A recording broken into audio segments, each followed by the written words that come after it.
For this week, we are going to add F major.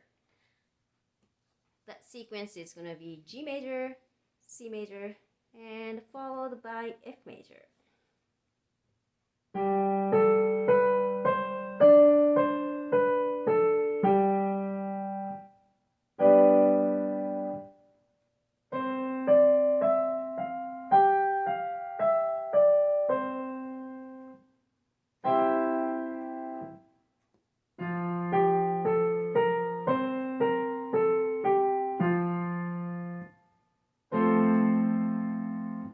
Make sure to have B flat on F major. The fourth note goes on black key.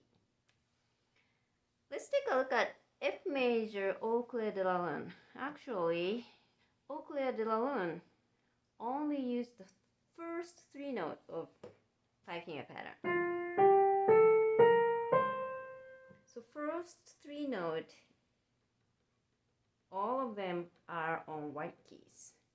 And you are not going to see the black key in right hand melody, and also left hand too. Left hand only use 1 and 5.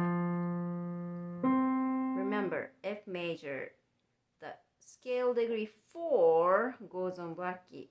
So for transposing Au clair de la lune into F, you do not need any black keys.